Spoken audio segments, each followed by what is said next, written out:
తెలియదండి. నా మనసులో ఉన్న మాట చెప్తా. ఫస్ట్ మీకు నమస్కారం అండి. ఇక్కడ ఉన్న అందరికి కూడా నమస్కారం.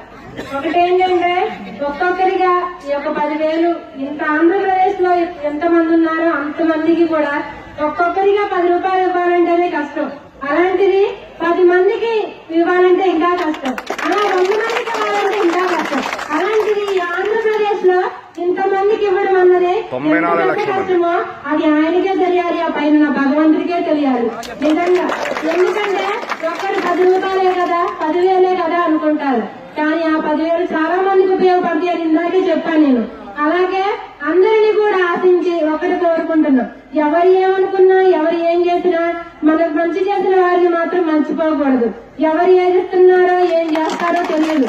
మనకు కొనుకొచ్చినా మనకు ఆయన చేసిన పుణ్యమే అనుకోవాలి. ఒకటేంటంటే ఎవరో ఏదో అన్నారు ఇంకోటి ఏదో అన్నారు అనేసి పట్టించుకోకూడదు. మన చేతిలో సొమ్ము వచ్చింది అంటే మనకు కష్టానికి మనం తీర్చుకోమని చేతిలో పెట్టారు. అది ఎంతైనా గాని మన పేరు మీదకి వచ్చింది కదా, ఆయన ఇచ్చిన కానుకే కదా. ఒక్క నమస్కారం చేస్తుంది పోయింది ఏముందండి.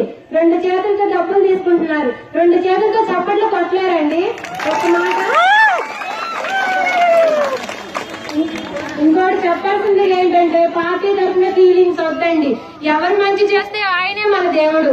వార్తావాణి న్యూస్ ఛానల్ ఎప్పటికప్పుడు రాజకీయ, సినీ విశేషాలు, స్పోర్ట్స్ మరియు సాంకేతిక పరమైన మరెన్నో విషయాలను మన ముందుకు తెస్తుంది. మరింత సమాచారం కొరకు వార్తావాణి న్యూస్ ఛానల్ ని సబ్స్క్రైబ్ చేయండి.